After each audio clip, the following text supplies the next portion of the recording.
delighted to announce in conversation event, yes, Samantha Ruth Prabhu with Sadhguru. The very versatile actress is the recipient of several awards including 4 Film Awards South, 6 South Indian International Movie Awards and 2 Andhra Pradesh State Nandi Awards. Apart from her acting career, she also has started her own NGO, Pratyusha Support, to provide medical support for women and children in 2012. Ladies and gentlemen, presenting to you Samantha Ruth Prabhu, manandariki chala chala ishtamainatvanti mana Sam, ee roju in conversation with Sadhguru. So may I request once again our dearest Sadhguru to please come on stage. Whether it is a question related to our physical self, spirituality, family or planet, one thing that we all know is ask Sadhguru. Our solution to all the problems, our dearest Sadhguru in conversation with Samantha.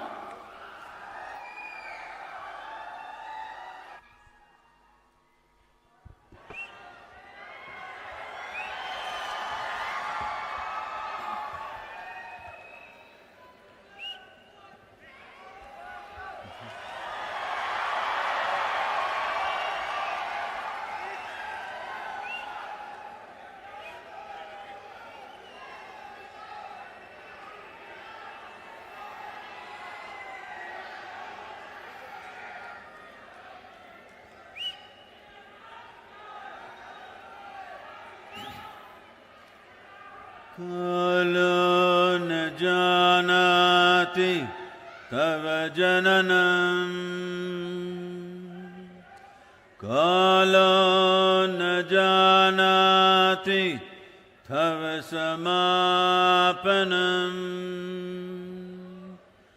Drushto maya tava mahakaraha Yogeshwara Kala Kala, Yogeshwara Kala Kala.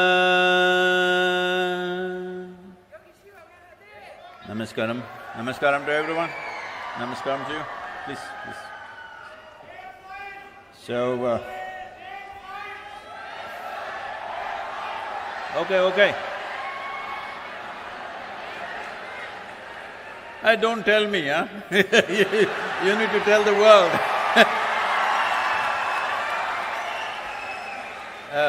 Samantha couldn't come on time because as she was coming, somebody informed her, I'm wearing an yellow kurta, so she had to go back, change and come.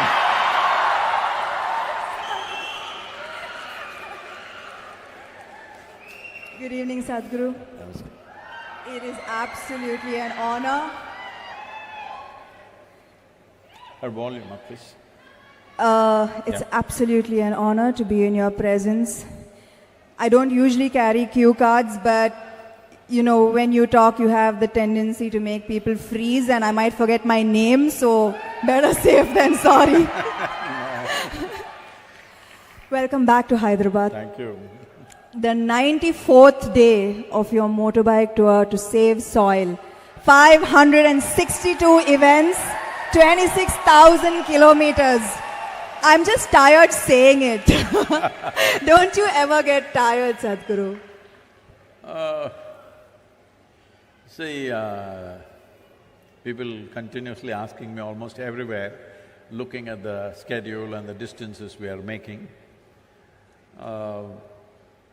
Like what is that, 562 events.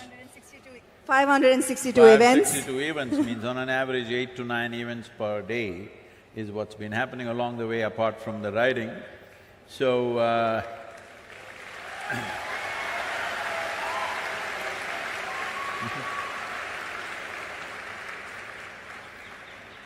so continuously, almost in every nation, this is a question, how do you manage this? I must tell you, I was riding towards Bucharest and I was to reach there at 7 o'clock, and 7 o'clock there was a television interview. But weather got very bad and the road What is that? Can't hear?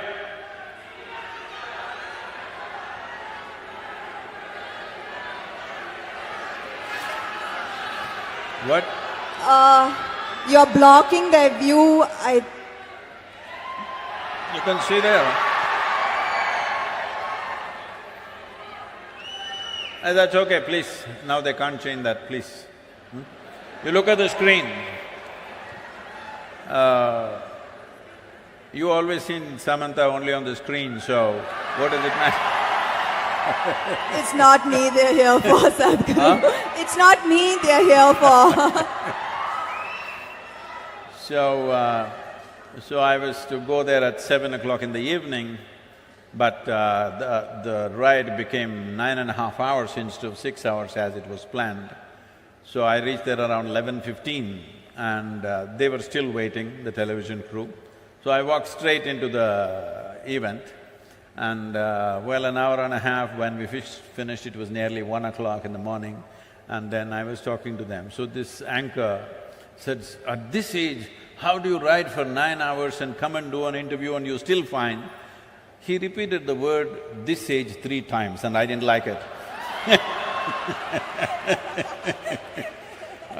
I'm warning you so that you don't use that. I'll make note. So I told him, see, I lived my life so intensely, I never had the time to get old.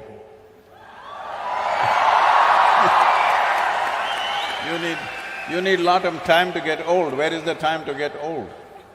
Can you please give me the secret as well? I will. I would like to stay this way for some time. We will reveal the secrets.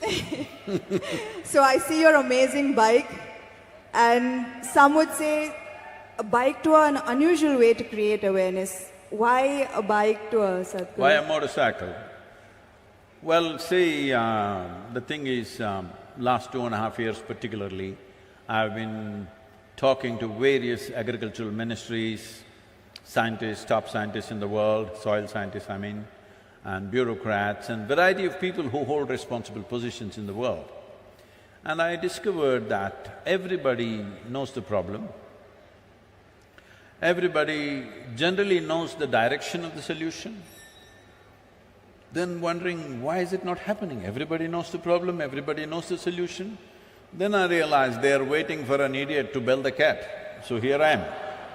So if I fly around and do it, it won't have that. So I have to walk. If I walk, I may die. Most probably, yes. Or if I cycle, definitely it'll kill me. So motorcycle could kill. There were many dangerous moments. It could, when you're going at this pace, when I say this pace, like every day, we're well above the speed limits and trying to get to the place because events are happening on the way. They're stopping us on the roads and there are events. So, I don't hold… I'm not a minister, I don't hold any position of power in the world, I don't have any, anything to command because I don't have an army. All I have is, I have people's love and goodwill, so… I thought, so that is the only asset I have, so that's the only thing I can play with. I've been talking about this for 30 years and whenever I speak about it, people say, this is great, this is fantastic, and then they will sleep on it. So, now we wanted to awaken something. I knew the simple way for me to do it is to put myself to some risk. And it's worked because 3 days ago our social media metrics without WhatsApp is reading at 2.8 billion people have spoken about soil. But when I started in London, a lady journalist was interviewing me and she said, "Sadhguru, come on, why have you become like this? Can't you pick up something else? Soil is the most unromantic thing, who will support you? Who is going to talk about soil? Just don't do this, do something else. Talk about the sky, maybe heaven." Not soil, who is going to be interested in this? Look at this.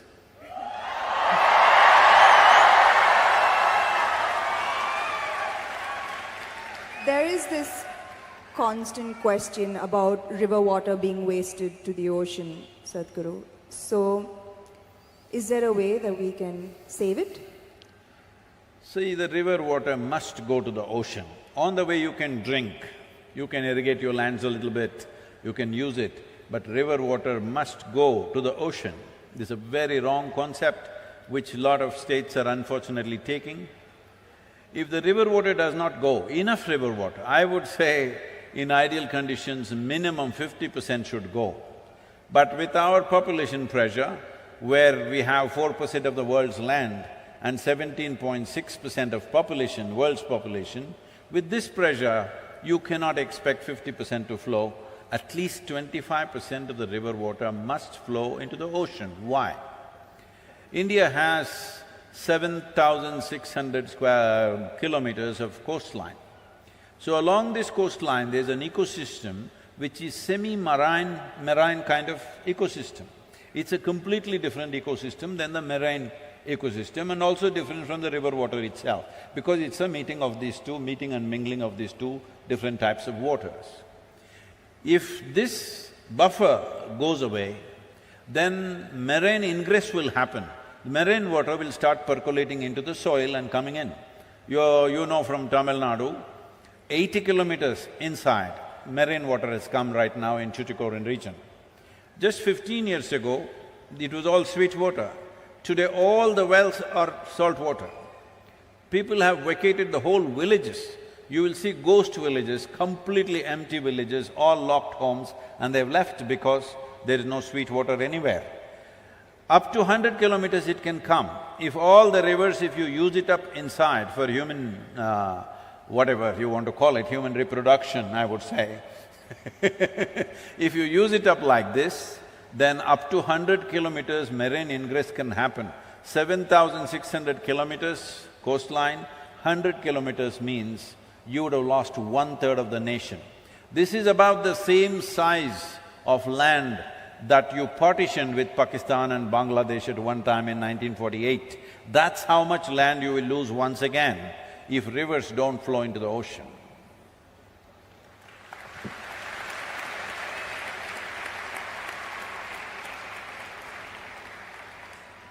Sadhguru, since I have this time with you, I'm going to be greedy and ask a few questions that have been on my mind for a while. Personally, I love to visit places of worship. I believe in a higher power, in good energy, in karma. But there is a counter viewpoint that religion divides us. What is the purpose of religion in our lives today, and how would you answer an atheist who says that the world would be a better place without the divisive policies of religion? I very much agree with that. Because of the way we are propagating it today. See, most religions that you know today, in its infancy, started as spiritual processes, as a quest for human being to know something beyond just eating, reproducing, sleeping, beyond that, because there's a longing. This is not taught to you, there's a natural longing within you. See, if you're struggling for food, food will be the only thing. If you're struggling to have a shelter, that'll be the only thing. Suppose everything you want is just provided today, then suddenly you wonder, why am I here? What is it? So there is a longing to know. A human being cannot simply say, I don't want to know anything, I will just eat well and live well. It doesn't work, because your intelligence is evolved into a certain place where without asking a question you cannot exist. So when I say without asking a question, question means a quest. Question is just a tool to dig deeper into something, whatever you wish to know. But right now, all religions started with this question, but today most religions have come to this place, you cannot ask a question. If you ask a question, you're dead.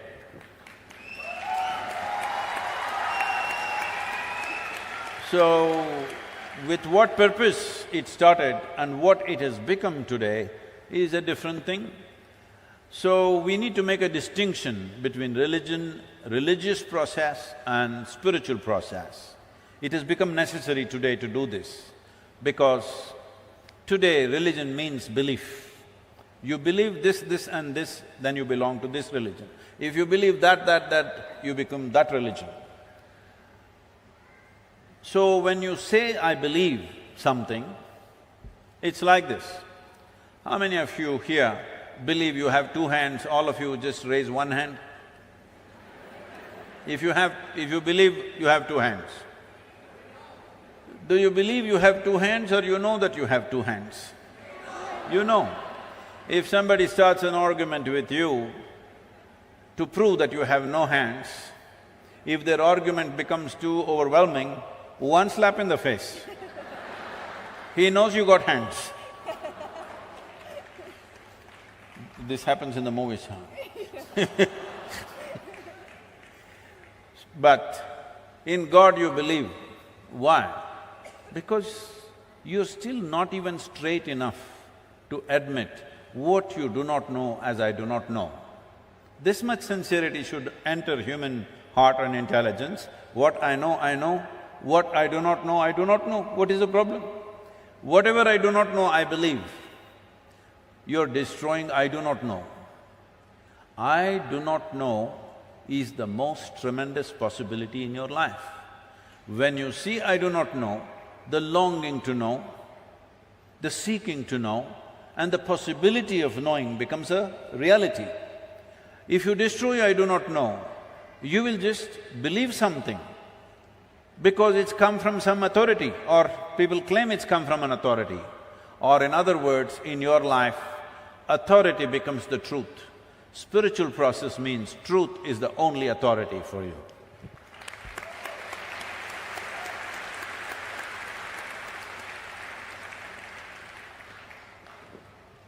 Another question that has been on my mind lately is how much of one's life is a result of their past karma? Are the injustices and unfairnesses that one faces in one's life a result of their past karma? If so, do you accept these injustices and find solace in the fact that, okay, the karma is being cleared, even though it might seem detrimental to our lives in so many ways? Samantha, you're old enough for this. I'm not saying you're old, I said you're old enough. Do you still expect the world to be fair to you?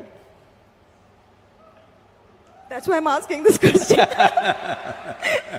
Can I blame it on my past karma is what I'm asking. I want the world to be fair to me is a schoolgirl question. By now you should know the world is not fair. It will not be fair to you. But if you dig deep into yourself and have a taste of life, not a taste of your thought and emotion, the taste of life that you are, then you will see life is not just fair, it's just fantastic. So, do you want fair life or fantastic life? You must decide.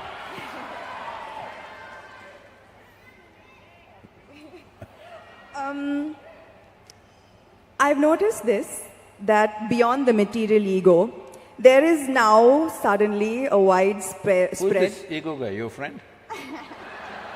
Is all around me. And in my industry, the heights of it. So beyond the material ego, I've noticed there's now widespread spiritual ego. I've come across a lot of people who are now on a spiritual path, not you, Sadhguru,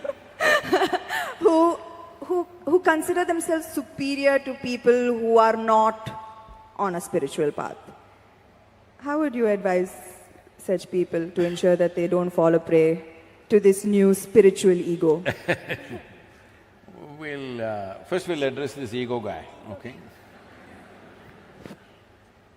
If you show me where it is, I'll fix it right now. I wish I knew where it was, it just keeps coming suddenly. So, you don't know where it is.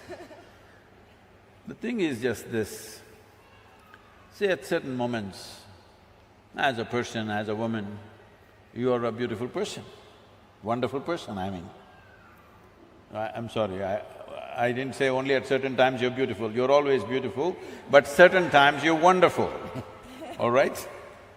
Certain moments maybe you're nasty, possible. So whenever you're nasty, you say, it's my ego.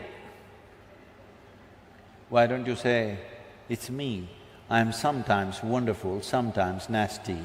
If you see this, naturally nastiness will go down. But if you say, whenever you're nasty, Mr. Ego does this, and you don't know where he is, you don't know his address or ID, nor do you know his phone number, so how do you fix this guy?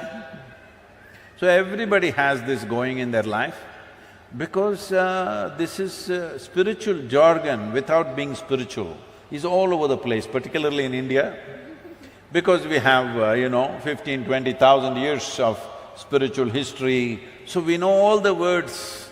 We know what Atma, Paramatma, this one, that one, Ahankara, everything we know, words only.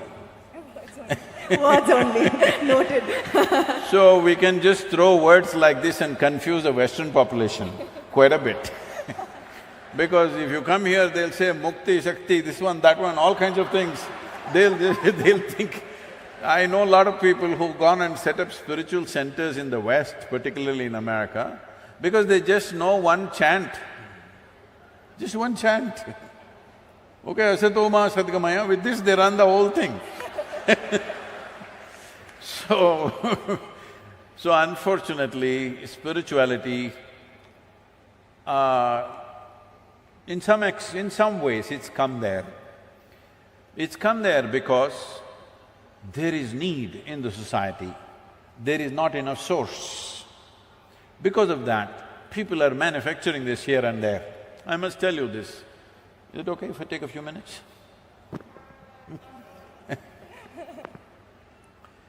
This happened, a few years ago, 16 years ago. And I was in United States, and then somebody in the office, our office, told me, Sadhguru, did you know every day 100,000 people are typing out the word spiritual? I said, is that so? Type it out and see what comes out. Are we even there in the picture? They typed out spirituality. First thing that comes up is a spa in Mexico. You've been there.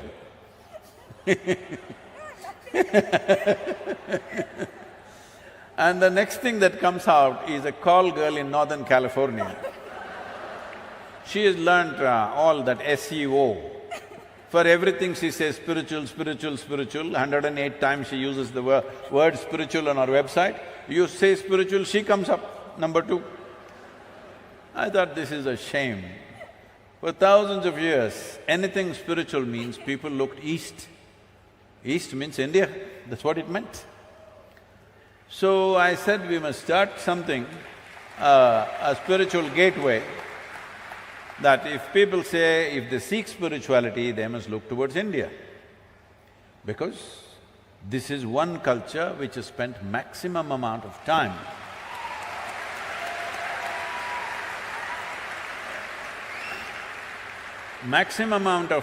exploring human consciousness and the mechanics of what a human being is, how this functions on the surface and its very core.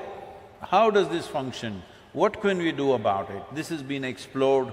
I'm not saying this out of my Indian origin, I'm saying this after looking at the world closely, that nowhere else has it been looked at like this. So, I said we must start a spiritual gateway, India, the spiritual gateway. As a part of this, I thought, till then, I must tell you this, till about 15 years ago, I had not met a single guru in this country. I just did not meet, I was just busy doing my own work. I never thought I had to go and look for somebody, I had never been to any other ashram anywhere. And then I thought, okay, let me make an attempt, then I started making phone calls. They all received my call pretty well, and then I started visiting some people and started putting together. We had one meeting with 125 gurus. We made this thing that nobody talks about their philosophy. You keep your philosophy, this is just a meeting. This is just about how to enhance your ashram or your yoga center, whatever you have, how to enhance the quality. We will teach you management, we will teach you branding, we will teach you how to make a website, we will teach you how to present yourself to international community. Your philosophy, we don't touch, you don't touch mine, I don't touch yours. You do your own thing. Because that is the beauty of this culture, that it can exist in hundreds of forms, thousands of forms, and it's okay with us.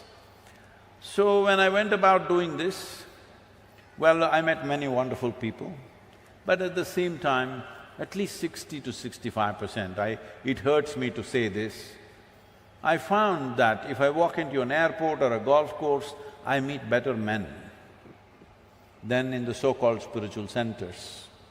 Because it's full of jargon, no heart, no depth, no profoundness, simply one chant, one nonsense, one philosophy that they read somewhere. It's going on like this. This needs to change.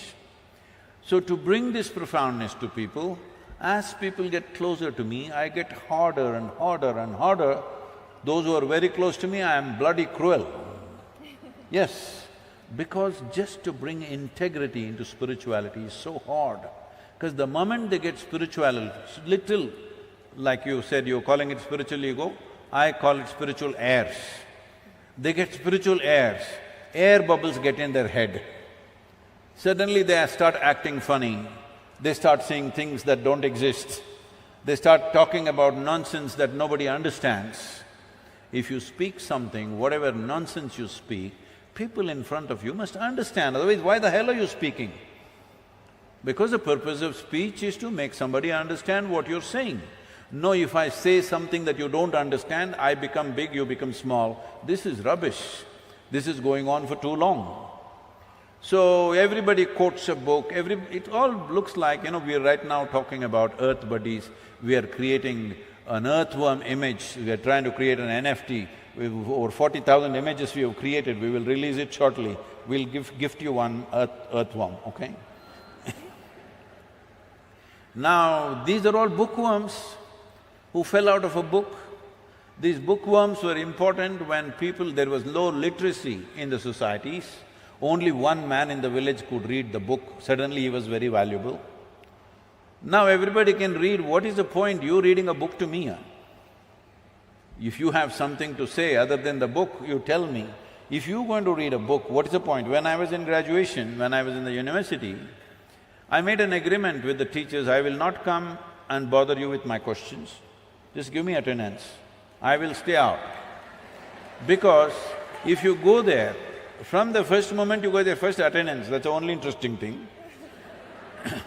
And after that, they're just reading some notes and everybody is writing down.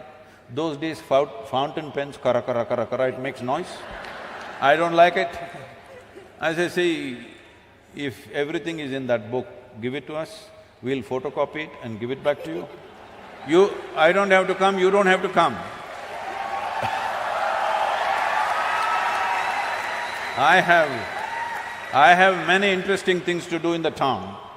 I don't know about you, but I have many interesting things to do in the town. I don't have to sit here and write down, I can photocopy this. So they didn't want me, so I said, give me attendance. Only once a month I went there to check my attendance, whether they were keeping the deal. I sat in the garden outside, okay?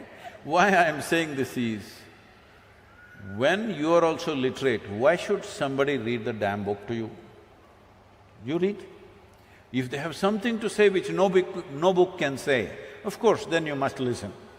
So, this whole spirituality as a thing, unfortunately, has fallen on bad times, but slowly it is rising because people's longing is increasing. I must tell you this, 40 years ago when I first started the programs, in our engineering programs, in various different forms, 85% of the people used to come to the programs only for health problems. Only 12–15% came to know something. Today, over 90% of the people come because they want to know something, experience something. Only 8 to 10%.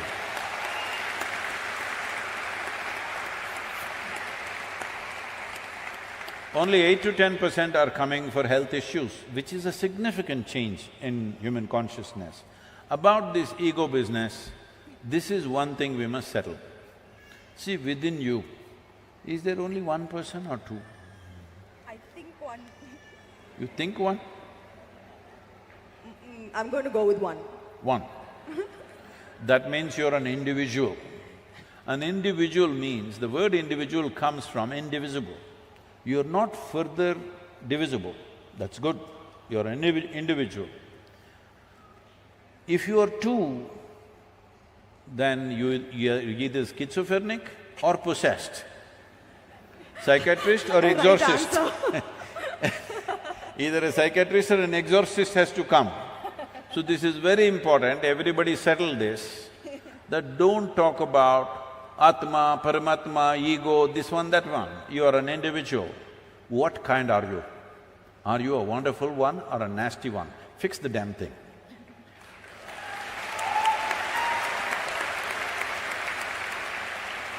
So you're saying, Sadhguru, don't give excuses that, this is me and this is my ego and we are two different… No. You are one and take responsibility Yes. for it. If you do that, definitely you will eliminate the nastiness to whatever extent possible. Thank you, Sadhguru.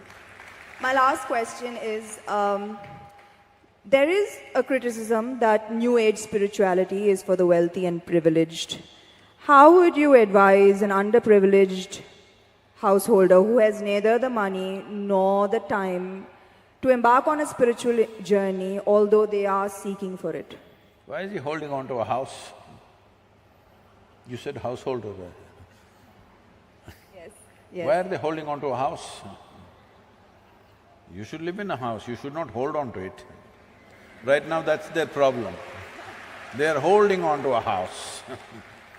Their whole life is around what they own, what they possess. Obviously, they can't leave the damn place and go anywhere. So the moment your possessions decide the quality of who you are, then you yourself become a material. There's a question there. Ask. I'm sorry, I didn't get the last… No, I'm saying, the moment your possessions decide the quality of who you are, then you will also become a material part. You will not be a human anymore, you will not be a consciousness anymore. Material is there, things are there, clothes are there, home is there, all this is there. Why? Because if you do not arrange this convenience, every day you will be only struggling for that. You won't do anything worthwhile in your life. Because every day if you have to earn your food, can you think of anything higher, I'm asking? Whole attention will be just on that. The idea of making arrangements for ourselves as it's convenient for us is so that our intelligence, our creativity, our possibilities find expression in life. Every day if you have to worry about where is my food today, then you can't do anything worthwhile. So do not misunderstand possessions as a way of enhancing your life. It is a way of making your life convenient so that you can focus on what you want to do. If you have to earn your dinner from now to dinner time, what can you do? What worthwhile things can you do? You will only have to go foraging for food, isn't it? So, arrangements are there in everybody's life. How much arrangement is needed? As much as is needed for your kind of life, so that arrangements never become an impediment. For most people, it's an impediment because if somebody is a householder, he'll be holding the house and sitting right there. That's what most people are doing.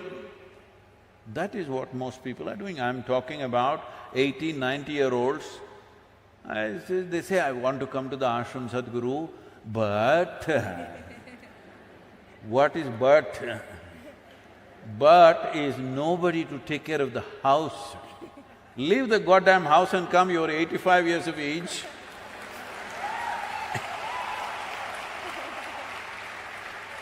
You're holding the house so much that you think it's going to go with you. There's no container service, definitely nobody transports homes.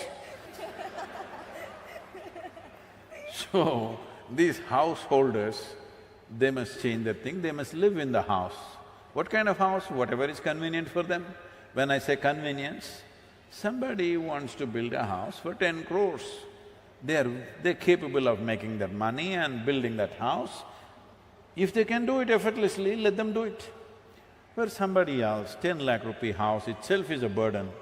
You know, there used to be movies maybe before you came, at least in Kannada I know, there are movies about, oh, build a house and see, get somebody, your daughter married and see, these are the most difficult things to do in life. Arey, daughter will get married, leave her alone, huh? If you just leave her alone, she'll get married without any expense.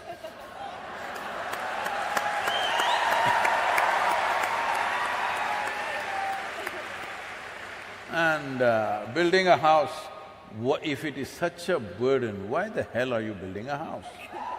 You know?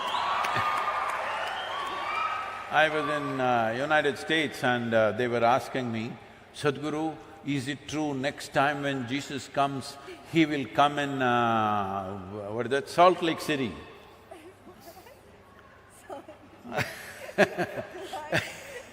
You know Salt Lake City, you don't know? Oh, there is a whole story, I won't go into it. I said, see, last time he came around Jerusalem and he came and he said, come follow me, only 12 guys. Out of the whole population, only 12 guys he got. Out of that, one of them freaked on him anyway. But if he comes to United States, now in 21st century, and says, come follow me, nobody will be behind him because you got 35-year house mortgage, 15-year card mortgage, 20-year student loan.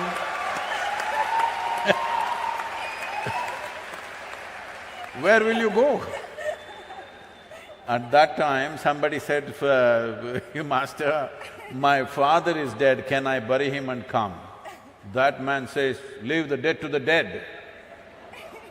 And you, if he says, leave the bank to the bank, bank will come and catch you anyway.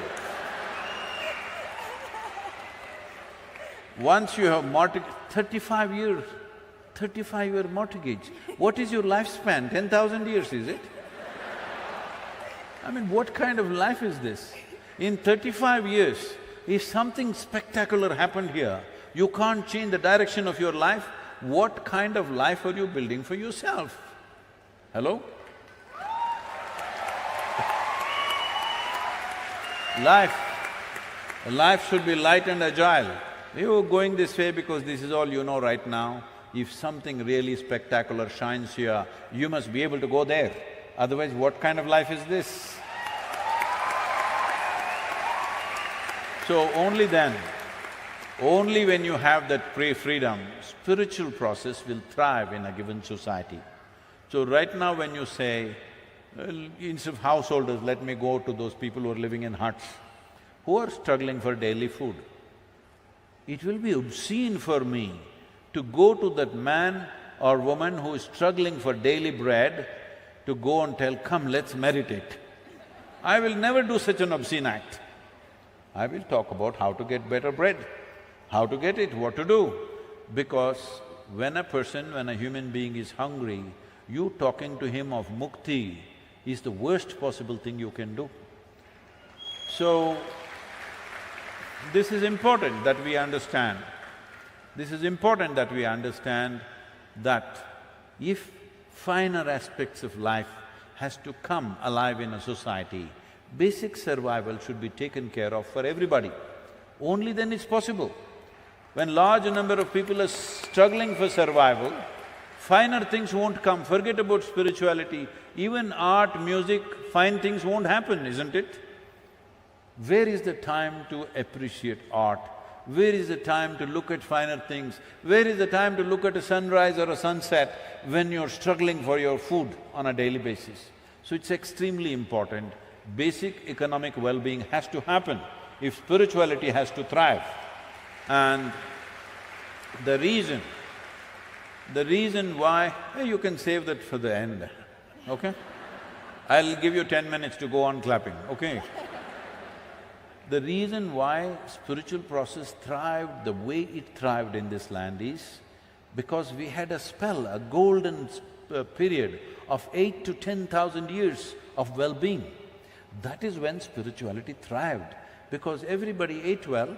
After that, what? Because if you had come here as any other creature on this planet, stomach full, life settled. But once you come as a human being, stomach empty, only one problem, stomach full, 100 problems. You got 100? Hey, 99 now. So, this is the nature of a human being, that only after survival is taken care of, what it means to be human becomes relevant to you. When your survival is in question, you're just another creature, like every other creature. Only when survival is taken care of, what are the other aspects of being human? Beyond eating, sleeping, reproduction and dying one day, what else can I do with myself? This comes up only when there is some assurance of survival. This is why I am constantly in economic forums and economic conferences, because economically, if there is no well-being in a society, who the hell will meditate?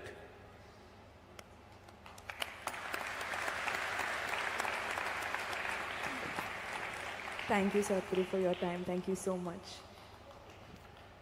You're Do done? we have questions? So I'm making an offer to you, Samantha, if you